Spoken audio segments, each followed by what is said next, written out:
अस्सलाम वालेकुम। OPD online के साथ मैं हूं आपकी होस्ट नाज़मीन अल्ताफ़। नाज़रीन, अगर बात कर ली जाए कल के हवाले से तो कल बारिश तो हुई, मौसम खुशगवार भी हो गया, लेकिन साथ ही साथ बारिश के होते ही बिजली गायब हो गई, सड़कों पर पानी जमा हो गया और गाड़ियों की कतारें लग गईं क्योंकि गाड़ियाँ जो हैं वो पानी खड़ा होने की सबब जो है वो बंद हो गई। लोग जो है, हमारी आवाम जो है हमेशा की तरह बारिश के बायस जो है परेशान दिखाई दी। बिजली की वजह से वैसे ही हम परेशान थे, फिर पानी का खड़ा होना, तो ये तमाम चीज़ें जो है पहले से ही हमें अपडेट कर दी गई थी कि बारिशें होने वाली हैं और नालों में कचरा जमा है, उनकी साफ़ सुथराई का आप ख्याल कर लें। लेकिन एज़ यूजुअल कुछ फ़र्क नहीं पड़ा, कोई फ़ायदा नहीं हुआ। ऐसा लग रहा था कि कराची में बारिश नहीं, जैसे बमबारी हो गई है।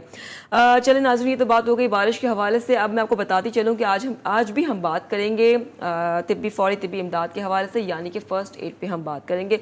कल भी हमने इस टॉपिक को डिस्कस किया था, तो आज भी हम इसी को डिस्कस करेंगे। कोई भी क्वेश्चंस हैं, कोई भी क्वेरीज़ हैं जो आप हमसे पूछना चाहते हैं, डॉक्टर साहब यहाँ अवेलेबल हैं, आप उनसे पूछ सकते हैं कॉल करके। तो चलिए सबसे पहले वेलकम कर लेते हैं डॉक्टर साहब को। अस्सलाम वालेकुम डॉक्टर साहब, कैसे हैं आप? वालेकुम सलाम, अल्हम्दुलिल्लाह। डॉक्टर साहब, एज़ यू नो कि कल जो है वो बहुत बारिश हुई, मौसम खुशगवार हो गया, गर्मी में जो है वो थोड़ी कमी भी महसूस हुई, लेकिन ये जो पानी जमा हुआ, बिजली गायब हो गई बारिश के आते ही, आप उस हवाले से क्या कहना चाहेंगे? देखिए, बात ये कि अगर मैं फ़र्स्ट एड को ही कंटिन्यू करूं, जो हम टॉपिक डिस्कस कर रहे थे, बहुत सारी चीज़ें ऐसी हैं जो बारिश के इस मौसम के अंदर आगे भी पेश गोई है अभी मज़ीद।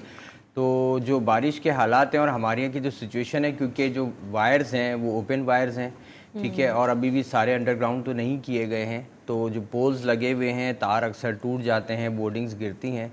तो इसमें ख़्याल बस यही रखना चाहिए कि जब भी कभी बारिश थोड़ी सी भी ज़्यादा तेज़ हो तो फ़ौरन ऐसी शेल्टर पे जाएं, बजाय इसके कि आप रिस्क लेके, क्योंकि हमें अंदाज़ा नहीं होता, किसी को भी अंदाज़ा नहीं होता, वही होता है कि नहीं यहाँ पे क्यों गिरेगा, और नागहानी जो है वो कहते हैं आफत किसी वक्त पे भी आ सकती है, इसलिए एहतियात ज़रूरी है।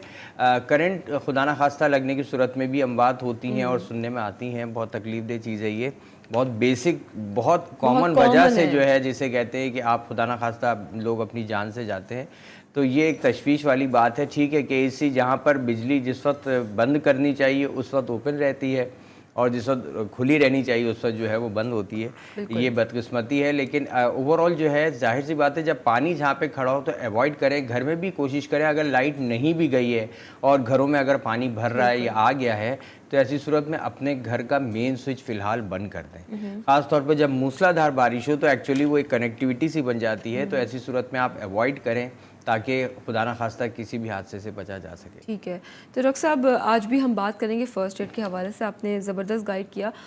मैं पूछना चाहूँगी, जो बच्चे मासूम बच्चे होते हैं, उनको नहीं पता होता, जब वो खेल कूद में बिजी होते हैं तो हेड इंजरीज जो है वो अक्सर देखी गई हैं बच्चों में, तो उस सूरत हाल में हमें क्या करना चाहिए? देखिए, आइडियली होता क्या है कि 6 महीने से ऑनवर्ड और 6 साल तक के बच्चे जो है, इसमें सब 6 या 5 साल के बच्चों में इसमें सबसे ज़्यादा कॉमन इंजरीज, हेड इंजरीज देखने को आती हैं। बच्चे जो थोड़ा क्रॉलिंग करना सीखते हैं, बैठना सीखते हैं, उसके बाद क्रॉल करने लगते हैं, अमूमन बेड्स पे होते हैं।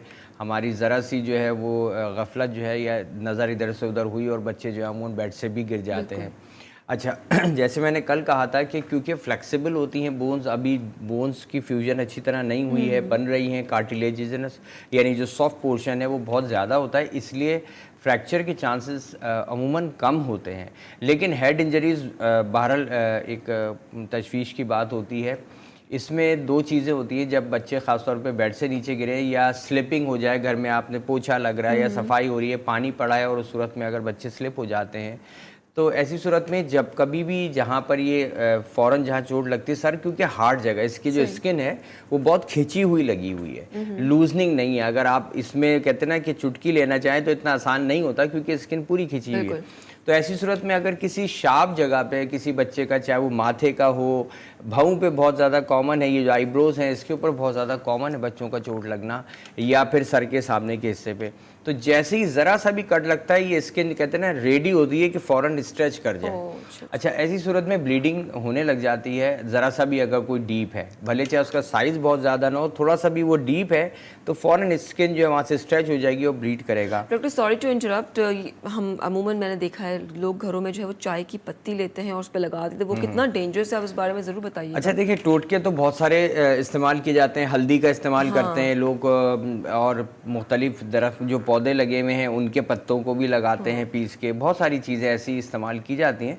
उनका पर्पस, हालांकि उनका ऑब्जेक्टिव ये होता है कि शायद जो एंटीसेप्टिक इफेक्ट है वो प्रोड्यूस हो सके, ब्लड को रोका जा सके, लेकिन सबसे बेस्ट तरीका ये होता है कि आप अपने हाथ से, हथेली के इस हिस्से से उस जगह पर एक कांस्टेंट प्रेशर रखें। अच्छा, प्रेशर हमारे अमून क्या होता है, अब जब आपने हाथ रखा हुआ है, ये बहुत छोटी छोटी चीज़ है जिसकी वजह से प्रॉब्लम होती है। हाथ रखा हुआ है, अब कोई पूछ रहा है, बात कर रहा है, आपका हाथ जो है ना वो लूजनिंग हो रही है, तो ऐसी सूरत में जहाँ उसको स्पेस मिलेगी फिर वो पूरा एरिया स्वेल अप करने लग जाएगा।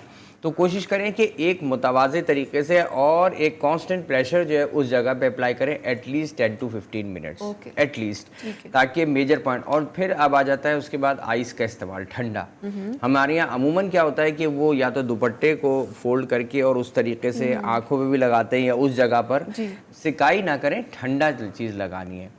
जब हम ठंडा लगाएंगे तो ब्लड जो है वो कोल्ड एनवायरनमेंट के अंदर, कोल्ड टेम्परेचर के अंदर जल्दी जमेगा एज कम्पेयर टू वार्म होने की। तो डॉक्टर साहब क्या लगा के रख दें या फिर अच्छा देखिए, हाँ, इसका ये बिल्कुल। और डॉक्टर साहब अगर हम कॉल भी ले लें साथ ही साथ। हेलो, अस्सलाम वालेकुम।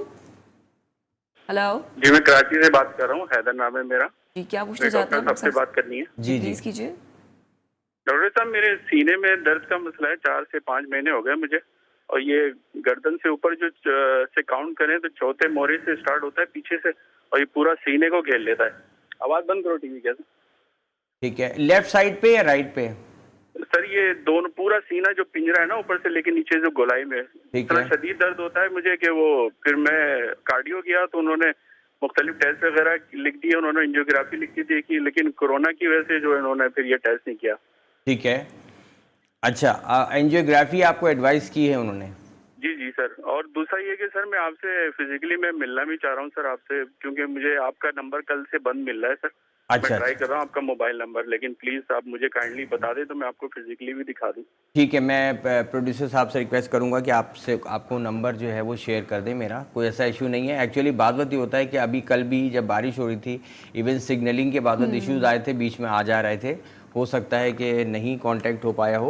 बहरहाल आप मुझे कांटेक्ट कर लीजिएगा, इंशाल्लाह 1 से 2 के दरमियान, तो मैं आपको एडवाइस कर दूंगा। काफ़ी लोगों की कंप्लेन आई थी नंबर के हवाले से, इसमें आप नहीं और बहुत सारों ने मुझे कंप्लेन भी की थी, लेकिन मैंने फिर इसकी सिम को बहुत आगे तक, यानी 4-5 बजे तक भी मैंने ओपन रखा है।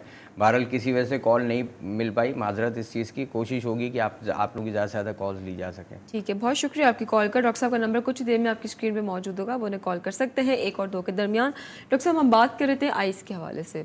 देखिए, आइस का ये होता है कि डायरेक्ट भी अप्लाई कुछ लोग करने लगते हैं। बेहतर ये कि कोई भी एक मलमल का या कोई ऐसा कॉटन का कोई ऐसा ले लें जो कि सोक भी करते हैं, उसका पानी जो है वो ना टपके, वो उसको हल्का सा, चाहे एक क्यूब भी हो, वो क्यूब लेकर अप्लाई किया जाए और थोड़ी देर रोक के, क्योंकि हमारे क्या होता है यूं फेरने लग जाते हैं, थोड़ी देर रोके, ताकि वो असल मकसद क्या है कि वो जो उसकी सराउंडिंग स्किन है वो ठंडी हो जाए। वो जब ठंडी होगी तो ब्लड वेसल्स जो हैं, जो शरीयान हैं, वो कॉन्ट्रैक्ट करेंगी और वहाँ पे ब्लड एकदम से ज़्यादा रश नहीं करेगा। तो बेहतर तरीका ये है कि बजाय इसके कि हॉट कंप्रेशन पैड दिए जाएं। ठीक है, तो डॉक्टर साहब अभी एज यू नो कि बारिशें हैं, लोग बाहर भी निकल रहे होंगे घर से, तो अगर इस तरह से कोई स्लिपिंग हो जाए, बहुत कॉमन है, बहुत कॉमन है। बाइक्स के हवाले से देखा जाए, बाइक स्लिपिंग सबसे ज़्यादा, और इनिशियल जो बारिश होती है तो ऑयल ऊपर की तरफ आता है, गाड़ियाँ भी स्किड करती हैं, लेकिन बाइक ज़्यादातर स्लिपिंग होती है और खुदा ना खास्ता लोगों को फ्रैक्चर्स भी हो जाते हैं। अच्छा, ऐसी सूरत में जो भी अगर आप भी अगर जा रहे हैं और आपने देखा कि खुदा ना खास्ता कोई गिर गया है और लग रहा है कि वो मूव नहीं कर पा रहा है, तो प्लीज़ अपने तौर पे एकदम से, क्योंकि घबराहट होती है और लोग परेशान हो गए, कोई गलत जगह से उठा रहा है, कोई दूसरी जगह से, ऐसी सूरत में एक्चुअली इसको, ऐसे पेशेंट्स को अमूमन कोशिश करें कि बहुत ही सॉफ्टली जिस डायरेक्शन में वो कंफर्टेबल है उसी डायरेक्शन में उसको स्लाइड किया जाए। बनिस्बत इसके होता क्या है, वजह बता दूं। वजह ये है कि जब कोई बोन टूटती है तो बोन टूटने के से उसकी जो कगर है, उसकी जो साइडें हैं बहुत शार्प होती हैं और शरियानें गुजर रही हैं मुख्तलिफ जगहों से, और बहुत बड़े साइज़ की शरियानें, मिसाल के तौर पैर या हाथ में बहुत मोटी शरियानें, अगर वो उस बोन को हमने गलत छेड़ा और उस बोन ने उस शरियान को कट कर दिया फॉर एग्जांपल, तो बहुत शदीद ब्लीडिंग हो सकती है, नुकसान हो सकता है। या कोई नर्व ऐसी थी, क्योंकि नर्व देखें दोबारा जुड़ती नहीं है, नर्व इतने आराम से कि यूं 2 हिस्से में टाँका लगा दिया और नर्व अपना काम शुरू कर देगी, यानी मूवमेंट या हसासियत ये सब खत्म हो। तो नर्व्स जो हैं, छोटी छोटी नर्व्स, वो कटने लगती हैं अगर हम गलत तरीके से पेशेंट को उठाएं।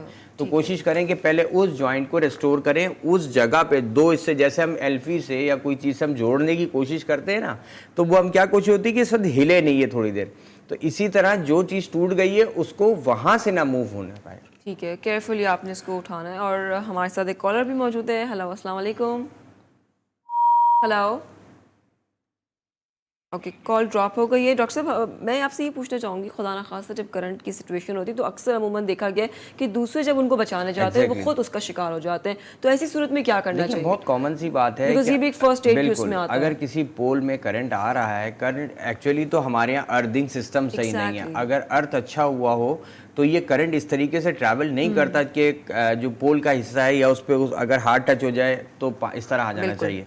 लेकिन क्योंकि अर्थिंग सही नहीं होती है, इवन घर के आप इलेक्ट्रॉनिक आइटम्स में, चाहे फ्रिज हो गया या कोई होगा, उसमें भी आपको देखते हैं कि अक्सर करंट आ जाता है तो वो अर्थ सही नहीं हो रहा होता। या तो आप खुद से अर्थ का एक तार लगा के ज़मीन में कील गाड़ के ताकि वो हो जाए, एक बात। दूसरा ये है कि ऐसी सूरत में आप ऐसे कंडक्टर जिसे कहते हैं और बैड कंडक्टर्स, ये बहुत कॉमन सी चीज़ है। अब तो कहते हैं ना क्लास 5-6 में भी ये चीज़ समझा दी जाती है कि गुड कंडक्टर्स कौन से हैं, यानी जिससे बिजली जो है वो पास हो सकती है और जिससे नहीं हो सकती। तो चाहे वो प्लास्टिक का आइटम होना चाहिए, फॉर एग्जाम्पल रबर का हो या लकड़ी हो, सही। इस ऐसी चीज़ या तो आपके हाथ में अगर आपने ग्लव्स भी पहने हैं कंपैरेटिवली मोटे तो वो भी कंडक्ट नहीं होने देंगे, तो आप उससे बचाएं। ठीक है। डॉक्टर साहब, एक कॉलर हमारे साथ हैं। हेलो, अस्सलाम वालेकुम। हेलो, डॉक्टर साहब से बात करनी थी जी प्लीज कीजिए। डॉक्टर साहब, अस्सलाम वालेकुम। वालेकुम सलाम। डॉक्टर साहब, मेरी वाइफ शुगर पेशेंट है जी जी। और और ब्लड प्रेशर पेशेंट है। वैसे तो अल्लाह का शुगर, उनकी शुगर मतलब अक्सर कंट्रोल रहती है, वो खाने पीने का परहेज करती है। ठीक है। लेकिन डॉक्टर साहब, लेकिन आए दिन उनको मतलब पेट में डॉक्टर साहब अचानक साइड में और गैस्ट्रो का मतलब दर्द उठ जाता है। ठीक है। और वो इतनी ये दवाइयाँ खाती है उसकी गैस की, तेजाबियत की, लेकिन उससे कभी फायदा कभी नहीं। फिर उनको लाजमी जब ड्रिप की जरूरत पड़ती है, जब डॉक्टर साहब ड्रिप लगती है, बहुत ज्यादा इनकी वेन मिलती है, उससे कोई जाके सुकून होता है और इनका अल्ट्रासाउंड वगैरह अल्हम्दुलिल्लाह सब क्लियर आता है। ड्रिप आप कह रहे हैं, ड्रिप लगाते हैं? ड्रिप किस चीज की? डॉक्टर साहब, वो ड्रिप लगती है इनको, जो ये जो राइजी कैप्सूल और इसकी जो अच्छा, आप मैदे की तेजाबियत के हवाले से बात करें। ठीक है। तो उनको ड्रिप लगती है तो उससे थोड़ा बहुत आराम आता है। तो ये इनकी वेन तो मिलती ही नहीं, बड़ी मुश्किल से। तो कुछ आप बताएं। नहीं, देखिए, बात से एक चीज जहन में रखें, बहुत वाज़ेह तौर पे मैं आपके हवाले से भी और जनरली भी बात करूंगा कि जो ओरल टॉलरेट कर सकते हैं, चाहे वो खाने की शक्ल में, पानी की शक्ल में, जो ओरल ले सकते हैं ओरली, उस वक्त वहाँ पर ऐसी कंडीशंस के अंदर कोई भी चीज़ इंजेक्टेबल फॉर्म में एडवाइस नहीं है। ज़रूरी नहीं है कि इंजेक्टेबल फॉर्म में दी जाए। बहुत ज़्यादा फ़र्क नहीं पड़ता। अगर मैं कहूँ 19-20 का फ़र्क पड़ेगा कि आप वेन से आप चाहे वो ओमिप्राजोल लगाएं या कोई और पेंटोप्राजोल और या ओरल ले लें, तो इसमें कोई हर्ज नहीं है। बहरहाल अपने हर डॉक्टर्स का अपना डिसीजन होता है, मैं इस पर मतलब कोई बहस नहीं करना चाहता। लेकिन पॉइंट ये है कि जब ओरली टॉलरेट किया जा सकता है तो there is no use of, unless and until कोई इमरजेंसी कंडीशन आ गई है, तो उस सूरत में ज़रूर दिया जाता है कि ओरल भी नहीं लिया जा सकता और फिर हमें ऐसी सूरत में जो है वो इंजेक्टेबल्स दिए जाते हैं। आप प्रोग्राम के बाद मुझे कॉल कर लीजिएगा, इंशाल्लाह मेडिसिन में आपको एडवाइस कर दूँगा। ठीक है, बहुत शुक्रिया आपकी कॉल का। डॉक्टर साहब, एक और कॉलर हमारे साथ है लेकिन उनका जवाब हम ब्रेक के बाद देंगे। हेलो, अस्सलाम वालेकुम। हेलो हेलो जी, अपना टीवी का वॉल्यूम प्लीज कम कर दें। हेलो, आई थिंक कुछ प्रॉब्लम है उनकी कॉल में। जी हेलो जी, आपको आवाज़ आ रही है हमारी? जी, बिल्कुल आवाज़ आ रही है। जी जी, प्लीज़ बोलिए, क्या पूछना चाहेंगे आप? जी, मैं ये पूछना चाह रही हूँ कि मेरी ना पूरी बॉडी पे पिंपल्स हो गए हैं, दाने हो गए हैं पीठ वाले। ठीक है जी, तो मैं डॉक्टर साहब से पूछना चाह रही हूँ कि क्यों, किस वजह से, क्या क्या करें हम ये ख़त्म हो जाएं। ठीक है मेडिसिन तो हम लोग यूज़ कर रहे हैं बट उससे कोई फ़र्क नहीं पड़ रहा। ठीक है जी, ठीक है, बहुत शुक्रिया आपकी कॉल का। डॉक्टर साहब आपके क्वेश्चन का जवाब देंगे, लेकिन फ़िलहाल यहाँ वक्त हुआ एक ब्रेक का। मिलते हैं आपसे शॉर्ट कमर्शियल ब्रेक के बाद। आपका जवाब जो है हम ब्रेक के बाद देंगे। Thank you so much.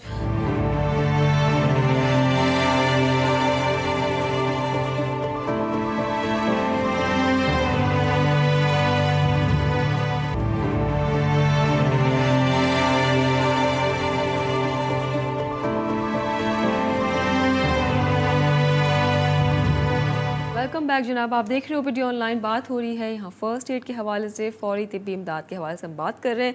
Doctor साहब, हम बात कर रहे थे, जो कॉलर हमारे साथ ही उन्होंने आपसे एक क्वेश्चन किया था कि उनकी बॉडी पे पिंपल्स हैं जी, तो उस पर आप क्या कहना अच्छा चाहेंगे? देखिए, थोड़ा सा मेरा कंसर्न था इस हवाले से कि पिंपल्स जो हैं एक्चुअली जब हम बात करते हैं तो फेस की बात हो रही होती है, ठीक है ना। एक्नी के जो निशान आते हैं, एक्नी के दाने जो हैं जिसे हम प्रॉपर एक्नी कहते हैं वो कहलाते हैं। पिंपल्स एक लेमन टर्मिनोलॉजी है। अब लेकिन पूरी बॉडी पर होने का मतलब है कोई जनरलाइज एलर्जी हुई भी है और जिसकी वजह से बॉडी में रिएक्शन की मतलब जो कहते हैं ना एलर्जिक रिएक्शन टाइप हुआ है किसी वजह से जिसकी वजह से पूरी बॉडी पर हुआ है। बहरहाल वो चाहें तो प्रोग्राम के बाद कॉल कर लें और तो इंशाल्लाह मेडिसिन एडवाइस कर देंगे, क्योंकि टॉपिकली फिर नहीं लगाई जाती। जब पूरी बॉडी पर अगर दाने होंगे तो आप पूरी बॉडी पर तो क्रीम नहीं लगा सकते डेफिनेटली, तो फिर मेडिसिनल सपोर्ट चाहिए होती हैं ताकि एक जनरलाइज जो एलर्जिक रिएक्शन है वो ख़त्म हो। ठीक है डॉक्टर साहब, यहाँ पे कंसर्न लोग काफ़ी वो होते हैं कि घर में अगर उन्होंने फौरी तिब्बी इमदाद दे दिए उसके बाद वो अस्पताल का रुख नहीं करते हैं, तो वो कितना ज़रूरी है? बिकॉज आपको नहीं पता कि आपकी इंजरी जो है वो कितनी ख़तरनाक हो गई है या कुछ, तो आप उस हवाले से क्या कहना चाहेंगे? अच्छा, इसमें दो, जैसे अगर हम हेड इंजरी की बात कर लें, 2-3 इंजरीज ऐसी हैं कि जिसमें फिर कंसर्न होता है कि आप उसको घर पे ना रहें और हॉस्पिटल रश करें फौरी तिब्बी इमदाद के बाद। जिसमें हेड इंजरी का है, हेड इंजरी जैसे बच्चों में तो खेल खेल के वो कहते हैं ना गिरते पड़ते ही बड़े होते हैं, जो बात है हमने बचपन में बहुत डेंट लगे हैं सरों में चोट लगती है। लेकिन इसमें डिपेंड करता है कि अगर खुदा ना खास्ता बच्चे को या किसी को भी सर पे चोट लगने के बाद वॉमिट्स हों तो थोड़ी तशवीश की बात है। ऐसी सूरत में घर पे ना रहें और हॉस्पिटल लेके जाएं। एक बात, अगर ब्लीडिंग जो है वो आपकी मुस्तकिल प्रेशर के बाद अगर 1/2 इंच से कम है स्ट्रेच जगह पे तो अगर 1/4 इंच भी आ रहा है ना तो भी फिर आप बेहतर ये कि हॉस्पिटल में दिखा दें, क्योंकि ये खिंचा हुआ खाल है, मैं वही कहूँगा कि मुश्किल होती है। लेकिन अगर हाथ वाथ में कहीं है और 1/2 इंच से कम है तो अमूमन टाँके की ज़रूरत नहीं पड़ती। और अब तो स्टेरी स्ट्रिप्स भी आती हैं मार्केट के अंदर जो अवेलेबल हैं, अगर साफ़ करके उसको स्ट्रेच करके एक टेप की तरह वो लगा लें तो वो स्टिच का ही काम करती है। दूसरे मानों में वो भी किया जा सकता है, लेकिन उसको कोई तरीके से लगा सकता हो तो, वरना अगर छोड़ेंगे तो वो स्टिच है। एक चीज़। दूसरा ये है कि हेड इंजरी में एक तो वॉमिट के हवाले से ध्यान में रखना है, डिसओरिएंटेशन हो जाए आप या ड्राउजीनेस आए या बेहोशी की कोई ऐसी साइंस आने लगे जो आप समझ रहे हो कि नॉर्मल नहीं लग रही हैं बिल्कुल। एक वरना रूटीन पे तो चोटें लगती हैं, बच्चे फिर खेलने लग जाते हैं, लेकिन अगर अपनी एकदम से किसी ने फिजिकल एक्टिविटी रिड्यूस कर ली, चाहे वो बड़ा ही क्यों ना हो, तो ऐसी सूरत में फौरी तौर पर हॉस्पिटल ले जाए। ठीक है जी। डॉक्टर साहब, अगर हम बर्निंग के हवाले से बात करें तो कुछ जो घर में ही बर्न्स हो जाते हैं, बच्चे ये इंपॉर्टेंट चीज़ है कि जैसे अभी हम कट्स की बात कर रहे हैं और हेड इंजरीज की बात की, इसी तरीके से अगर आप इस एरिया को ले लें कि जिसमें बर्न्स हो जाते हैं। अच्छा, एक तो बर्न भी 2 किस्म के हैं अमूमन। एक तो होता है गर्म चीज़ आपकी बॉडी पे टच हो जाए, पानी की शक्ल में हो या ऑयल की शक्ल में, तो ऐसी सूरत में एकदम परेशानी लाक होती है। घर में ख़वातीन काम कर रही हैं, तेल उछल जाना और हाथ पे गिर जाना, या चाय की सिर्फ बात क्या होता है जो ये जो केतली है जिसमें चाय पक रही है और वो उसका जो है स्टीम जो है बात बहुत शदीद लग जाती है, या आप कोई ढकना खोल रहे हैं जिसमें पानी गर्म हो रहा था या कोई चीज़ पक रही थी एकदम स्टीम लग जाए, वो भी एकदम से हो सकती है, या गर्म चाय गिर जाना। ये स्पेलिंग ये जो है ये तो बहुत कॉमन से। ऐसी सूरत में अब 1-2 चीज़ें आ जाती हैं लोगों के पास। ज़ाहिर है हर वक्त कोई घर में बर्न्स के हवाले से कोई चीज़ मौजूद नहीं होती है। कोई कॉल हो तो मुझे जी, कॉलर हमारे साथ हैं, आपका सर हम जवाब भी लेते हैं। हेलो, अस्सलाम वालेकुम।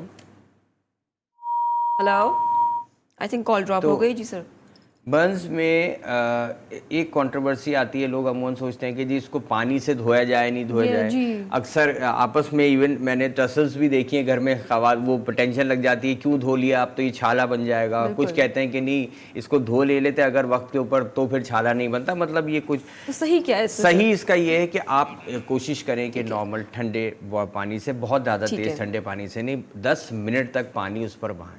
ठीक है डॉक्टर साहब, इस पर हम बात करेंगे, लेकिन फिलहाल हमारे साथ कॉलर मौजूद है। हेलो, अस्सलाम वालेकुम। हेलो जी, हेलो, अस्सलाम वालेकुम। अस्सलाम, कौन बात कर रहे हैं, कहाँ से?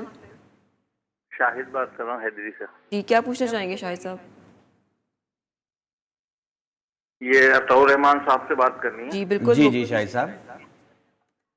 सर ये मेरे को मैदे का मसला है और सोमिजोल 20 और सिल्वराइड 25 ये खाता हूँ मैं। फैटी लीवर मेरा आता है जब भी मैं अल्ट्रासाउंड कराता हूँ। फैटी लीवर को कितना टाइम हो गया आपके? फैटी लीवर को सर तकरीबन 5 साल तो हो गए। ठीक है, कितनी उम्र है आपकी? एज मेरी सर 43। ठीक है।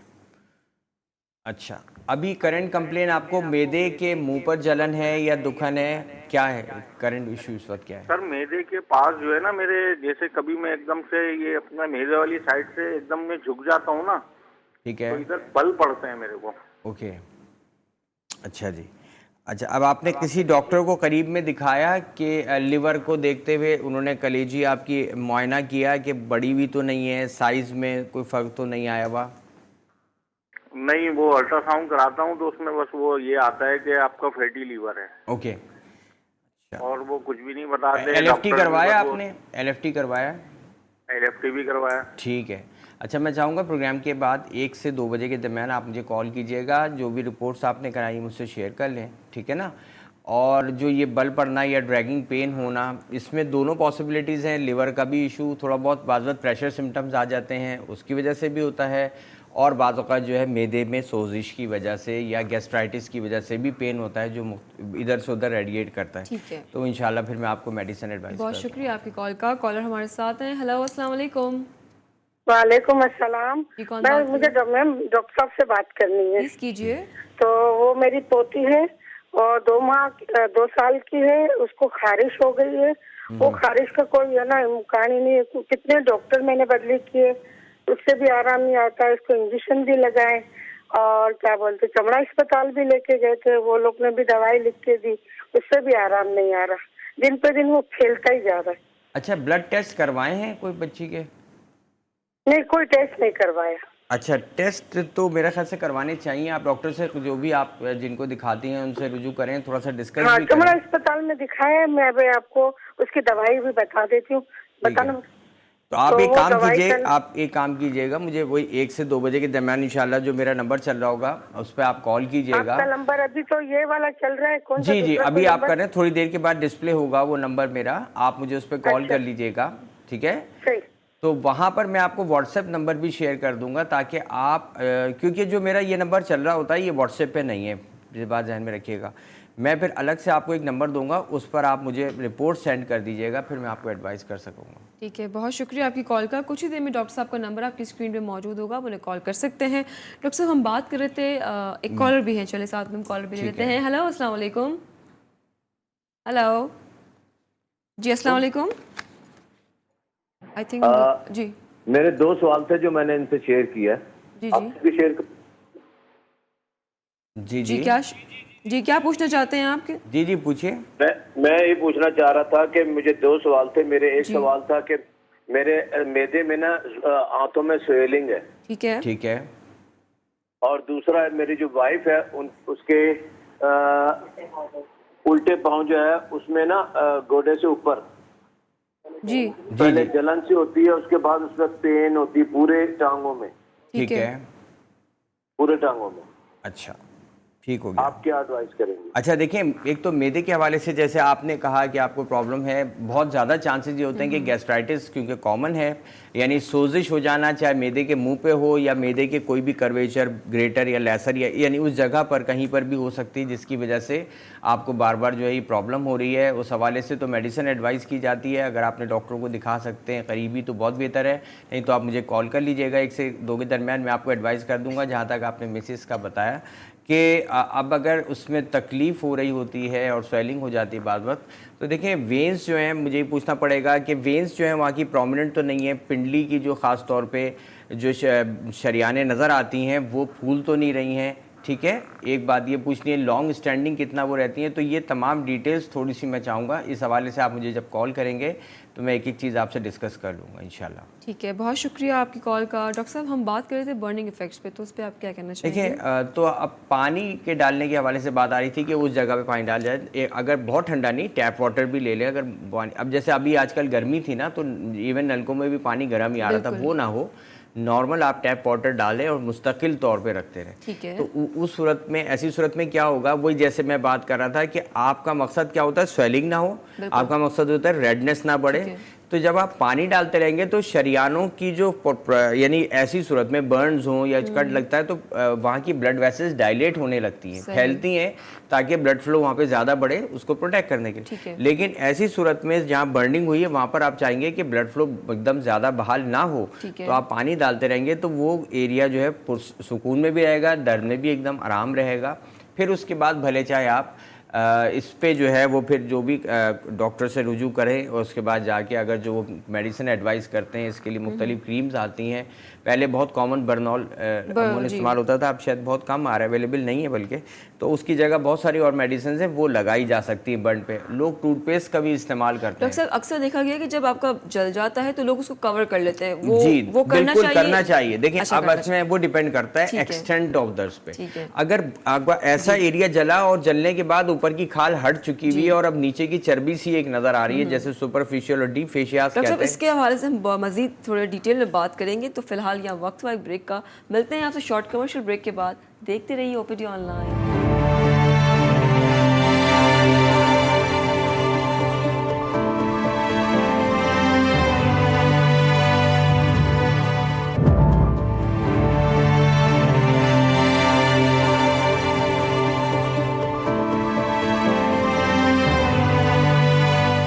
जनाब, आप देख रहे हो ओपीडी ऑनलाइन। बात हो रही है यहाँ फर्स्ट एड के हवाले से। डॉक्टर साहब, आपसे मैंने पूछा था कि अगर आपका जल जाता है फॉर एग्जांपल, तो आपको उसको कवर करना चाहिए, इसको खुला रख देना चाहिए? देखें, एक्सटेंट पे डिपेंड करता है। जैसे मैंने कहा कि अगर आपकी स्किन की कई लेयर्स हैं, स्किन है, सुपरफिशियल फेशिया, डीप फेशिया है, ठीक है, फिर मस्कुलर लेयर्स हैं। अगर तो आपको नज़र आ रहा है कि येलो येश या वाइटिश सा एरिया नज़र आना शुरू हो गया, इसका मतलब डेप्थ हो रही है, उसके अंदर ऊपर की पूरी झिल्ली जल गई है, तो ऐसी सूरत में बहुत कॉमन सी, इसलिए मैं ट्यूब बता रहा हूँ कि रखना चाहिए। पॉलीफेक्स ज़रूर घर में रखा करें। ब्लू वाली जो है स्किन के लिए रखते हैं और पिंक वाली जो है अगर आई के माइनर इन्फेक्शन का भी हो तो इसमें कोई हर्ज नहीं है, ये OTC प्रोडक्ट है। आपने कम से कम अप्लाई करके उसके ऊपर फिर आप गॉस पैड या कॉटन वो रखें, क्योंकि अगर डायरेक्ट रख देंगे तो वो चिपक जाएगी। ठीक है। तो अगर आप हल्का सा पॉलीफेक्स अप्लाई करके रख देंगे, हमारा मकसद क्या है उसका मकसद ये है कि इन्फेक्शन ना हो। Skin infection they are very difficult to treat, अगर बहुत स्प्रेड हो जाए तो ऐसी सूरत में हमें इस वक्त इन्फेक्शन से बचाना है। पहले उसको अच्छी तरह धो लें।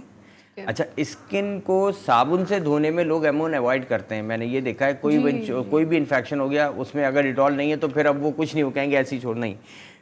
सोप जो है, साबुन जो है वो एंटीसेप्टिक है, प्रॉपर एंटीसेप्टिक है, उससे आप वॉश कर दें बिल्कुल, लेकिन हाँ क्लीन कर लें और उसके बाद फिर उसको अप्लाई करें, सराउंडिंग एरिया भी प्लस वो भी। ठीक है। कॉलर हमारे साथ मौजूद है। हेलो, अस्सलाम वालेकुम। वालेकुम अस्सलाम जी, ठीक ठाक है। वैसे तो बड़ी खुशी है कि आपने ये प्रोग्राम रखा हुआ है लोगों की फलाह के लिए, और बहुत कम लोग होते हैं इस तरह प्रोग्राम रखते हैं, तो पहले तो आपको मुबारकबाद कि आप इतना अच्छा प्रोग्राम। जी जी, वेलकम। अच्छा, एक मेरा छोटा सा मसला था बेटे के बारे में। जी 12 साल का बेटा है। डॉक्टर साहब से पूछना था कि वो खाना तो कम खाता है, तकरीबन आधी रोटी खा के, तो वो पानी ज्यादा पीता है। दिखाए डॉक्टर साहब, वो कहते हैं कि सेहत तो ठीक है, थोड़ा सा बच्चों में बैठे तो वो दूसरे बच्चे थोड़े से हेल्दी हैं और ये थोड़ा सा कमजोर नजर आता है, लेकिन ये खाना कम खाते, वैसे बहुत दौड़ता भागता खेलता है, लेकिन पूछना दिया था क्योंकि बच्चे का मामला है, डॉक्टर्स भी कहते हैं ठीक है, लेकिन खाना कम खाता है। उम्र कितनी बताई आपने? 12 साल? 12 साल जी, 11.5 साल का है तकरीबन। ठीक है। और बहुत एक्टिव है माशाल्लाह, लेकिन वो खाना बहुत कम खाता है। डॉक्टर साहब प्लीज, अगर क्योंकि बच्चों का मामला है, आपने क्या, मैंने कहा मैं आपसे पूछ लूं, शायद आपसे मुझे कोई चीज मिल जाए तो। अच्छा जी, मैं बिल्कुल आपको सही मशवरा दूं। देखें, अगर बच्चा एक्टिव है माशाल्लाह, भागता है, दौड़ता है, खेलता है, कूदता है, खाना अगर कम खाता है, परेशान नहीं हो। पहला ये है कि इसकी सोच में आप अपने आप को टेंशन में नहीं लें, एक बात। दूसरी चीज़ आ जाती है कि बच्चा अगर कम भी खा रहा है लेकिन क्या खा रहा है, ये बहुत इंपॉर्टेंट। अगर तो फॉर एग्जांपल दूध का इस्तेमाल दिन में एक दफ़ा भी कर रहा है, ठीक है, उसके अलावा सही से रोटी खाई जा रही है, भले चाहे कम खा रहे हैं लेकिन रोटी खा रहे हैं। एक्चुअली होता क्या है कि बच्चे कुछ कमज़ोर या लीन थीन होते हैं, तो अमूमन कुछ बच्चे कुछ उम्र तक जाके थोड़ा सा ये तंग करते हैं। अगर मैं कहूँ 12 से 14 यानी 2-3 साल और हैं, उसके बाद फिर आपको कहने की ज़रूरत नहीं पड़ेगी। तो इसलिए इस एज के अंदर, और वेट अगर नहीं, मतलब एक होता है कि वेट कम लगना, एक होता है वेट सही है लेकिन दुबला पतला, इसमें कोई हर्ज नहीं है, इसमें कोई भी हर्ज नहीं है, कोई परेशानी। हाँ, हमारी फिक्र उस वक्त शुरू होती है जब या तो वेट मेंटेन या कम होने लग जाए, एक सूरत, और दूसरा बच्चा जो है वो अपनी फिजिकल एक्टिविटीज़ को रिड्यूस करके किसी कोने में बैठना प्रेफर करे, तब वहाँ से जो है वो तशवीश लाग मतलब फिक्र होती है। वरना ऐसी सूरत में बच्चा भाग दौड़ कर रहा है, कोई परेशानी की बात नहीं है। हाँ, अलबत्ता कोशिश करें कि बाहर की चीज़ें अवॉइड की जाए, घर का जो भी साफ़ सुथरा, कम भी खाता है ठीक है, पानी जितना ज़्यादा पीता है बहुत अच्छी बात है, पानी को अप्रिशिएट करें, जितना ज़्यादा पी रहा है बहुत ज़बरदस्त। ठीक है, बहुत शुक्रिया आपकी कॉल का। कॉलर हमारे साथ हैं। हेलो, अस्सलाम वालेकुम। हेलो, अस्सलाम वालेकुम। वालेकुम सलाम। जी, कौन बात कर रहे हैं, कहाँ से? मैं शाहिद बात कर रहा हूँ लाहौर से। जी शाहिद, क्या पूछना चाहेंगे आप? मैं डॉक्टर साहब से ये पूछना चाहूँगा कि 2-3 महीने से एलर्जी है, मुझे काफ़ी खारिश होती रहती है, इसकी वजह से अभी ना जख्म बन चुके हैं। किस जगह पे, कोई खास जगह पे? ये पाँव वगैरह पे, ये टांगों वगैरह पे, जिस्म वगैरह पे ठीक है, जख्म बनते, खारिश।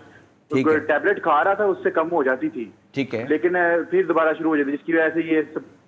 कौन सी मेडिसिन खा रहे थे?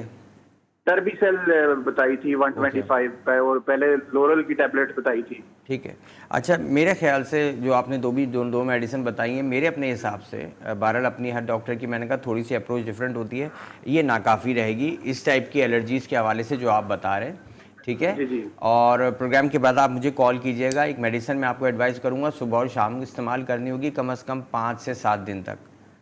ठीक है, तो इंशाल्लाह ताला उससे आराम आ जाएगा। ठीक है, बहुत शुक्रिया आपकी कॉल का। आप डॉक्टर साहब को कॉल कर सकते हैं, कुछ ही देर में उनका नंबर आपकी स्क्रीन पे मौजूद होगा। डॉक्टर साहब, अगर बात की जाए हार्ट अटैक के हवाले से, समटाइम्स ऐसा होता है कि आपको मसल पेन हो जाता है और आपको लगता है कि हार्ट अटैक है, तो उस सूरत में आप किस तरह से फर्स्ट एड कर सकते हैं? देखिए, सबसे जो क्रिटिकल कंडीशन वाकई में सही आपने कहा कि हार्ट का ही प्रॉब्लम आता है या स्ट्रोक हो जाए, ट्रांजिएंट इस्केमिक अटैक या स्ट्रोक जिसे फालिज का अटैक कहते हैं, वो ये दो ऐसी प्रॉब्लम्स हैं कि जिसमें एकदम से लोग बहुत ज़्यादा रश करना चाहिए। अच्छा, हार्ट अटैक के अंदर मैं सिर्फ ये कहना चाहता हूँ कि जब कभी भी इस पूरे हिस्से में, लेफ़्ट साइड खुसूसन सामने का और लेफ़्ट साइड बाजू की तरफ जा रहा हो, तो या बिल्कुल मैदे के बाद मुंह पर भी होता है, मैं आपको ये बता रहा हूँ, मैदे के मुंह पर या गर्दन की तरफ दर्द हो या जबड़े की तरफ, इस साइड पे, तो इसको इजी ना लें। और मैंने कल भी जैसे ये बात कही थी कि अगर इसके साथ पेशेंट में ऐसा हो रहा है कि जैसे कभी उसको ऐसा फील नहीं हुआ, स्वेटिंग भी हो रही है, पेन में सांस लेने में भी उसको दिक्कत हो रही है, तो इसको इजी ना लीजिए, पहली फुर्सत में हॉस्पिटल जाएं। वहाँ पे हम कॉलर ले लें साथ में। हेलो, अस्सलाम वालेकुम। वालेकुम सलाम। जी, कौन बात कर रहे हैं, कहाँ से? गुजरावाला से बात कर रहे हैं। जी, क्या पूछना चाहेंगे आप डॉक्टर साहब से? डॉक्टर साहब, ये पूछना है, मेरी कजन जल गई है, उसकी टांगों पे जख्म के निशान है। ओके, ठीक है। थोड़ा थोड़ा ना हल्के हल्के ना, तो जलन होती है बहुत ज्यादा, तो वैसे थोड़े थोड़े से ठीक हो गए हैं। कितना टाइम हो गया बर्न जो हुआ था, कितना टाइम हो गया उसको? 7 दिन हुए हैं। 7 दिन हुए हैं, ठीक है जी। अच्छा, अभी भी जलन बरकरार है? अभी जलन होती है, जब कोई कपड़ा पहन लेते हैं बहुत ज्यादा होती है। ओके, ठीक है, ठीक हो गया। चलें, अभी मैं गुलजार साहब, आप प्रोग्राम के बाद मुझे कॉल कीजिएगा, इंशाल्लाह मैं एक लोशन भी एडवाइस करूंगा और एक मेडिसिन, तो वो आप शुरू करवाएं, इंशाल्लाह ताला इसमें आराम आएगा। ठीक है, बहुत शुक्रिया आपकी कॉल का। डॉक्टर साहब का नंबर आपकी स्क्रीन पर डिस्प्ले हो रहा है, उन्हें कॉल कर सकते हैं 1 या 2 के दरमियान। डॉक्टर साहब, हम बात करते हैं हार्ट अटैक पे, लेकिन आप मुख्तसर जवाब दीजिएगा क्योंकि टाइम जो है वो शॉर्ट है। हम कल भी इस पे हम इंशाल्लाह डिस्कस करेंगे। बल्कि मैं चाहूँगा कि हार्ट का टॉपिक ऐसा है कि इसको हम कल डिटेल में रखेंगे। मैं सिर्फ 1-2 चीज़ें बताना चाह रहा था कि जो अमूमन लोग मुझे कॉल करते हैं, बाज़ औक़ात नंबर नहीं मिलता, मैं अक्सर बार बार ये बात कहता हूँ, तो उसमें प्लीज़ माइंड नहीं कीजिएगा, मेरी पूरी कोशिश होती है कि आपकी कॉल्स ली जाएँ, बार सिग्नलिंग का इशू आ सकता है, एक बात। दूसरा ये है कि मुझे अक्सर लोग मैसेज करते हैं, मतलब डेली की अगर बात करूँ तकरीबन कोई 100-50-100 मैसेजेस भी बात आते हैं, तो प्लीज़ इस बात का जहन में रखें, कॉल कर लें वो ज़्यादा बेहतर है, क्योंकि मैसेजेस इतने सारे होते हैं और बाय नेम तो मेरे पास सेफ नहीं होते, तो अमूमन रिप्लाई मैं नहीं कर पा सकता होता हूँ, तो कोशिश करें कि कॉल कर लिया करें। तो बाकी मैं चाहूँगा इंशाल्लाह भी बहुत सारी चीज़ें जो फर्स्ट एड पे हम कल डिस्कस करेंगे। आप सही कह रहे हैं डॉक्टर साहब, thank you for your precious time. इंशाल्लाह कल भी हम इसी हवाले से बात करेंगे फर्स्ट एड के हवाले से। डॉक्टर साहब जैसे आपसे कहा कि वो भी ऑब्वियसली काफ़ी मसरूफियात होती है उनकी, लेकिन उस टाइम के अलावा भी वो आपको टाइम देते हैं, आपकी कॉल्स अटेंड करते हैं, तो उनको भी थोड़ा मार्जिन दे दिया करें। और मैसेजेस प्लीज़ कोशिश कीजिए कि ना करें, कॉल्स पर ही बात कर लिया करें। इंशाल्लाह आपसे फिर होगी कल मुलाकात मेरी और डॉक्टर साहब की। कल हम बात करेंगे फर्स्ट एड के हवाले से, जो भी आपकी प्रॉब्लम्स है, क्वेरीज है, आप हमें कॉल कर सकते हैं, डिस्कस कर सकते हैं। तो इंशाल्लाह फिर मुलाकात होगी, अल्लाह ने के बाद।